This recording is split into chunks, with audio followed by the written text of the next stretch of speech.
Assalamualaikum dan salam olahraga. Menakar peluang PSM Makassar lolos ke semifinal AFC Cup 2023 zona ASEAN, wajib menang 2 laga terakhir.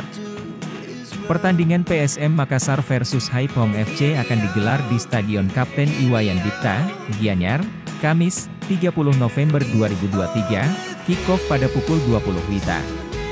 PSM Makassar saat ini berada di posisi ketiga klasemen grup H dengan perolehan 6 poin dari 2 kemenangan dan 2 kekalahan.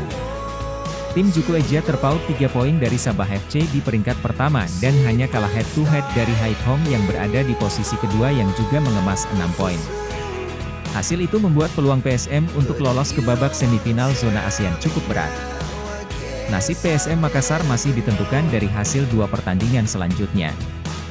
Tim Juku Eja akan menjamu Haiphong FC dan Sabah FC. Perjuangan PSM Makassar akan berakhir jika pada salah satu laga tersebut gagal dimenangkan. Hasil imbang pun tidak akan cukup, sebab PSM sebelumnya kalah telak dari Haiphong 0-3 dan Sabah FC 0-5. Perlu diketahui, yang akan lolos ke semifinal AFC Cup zona ASEAN hanya juara dari 3 grup dan 1 runner-up terbaik yang lolos ke babak semifinal. Kita akan menghadapi tim yang ranking sepak bola mereka ada di atas kita dan Haiphong adalah tim yang bagus. Kita akan mencoba memberikan performa yang bagus di sana, kata pelatih PSM Makassar Bernardo Tavares.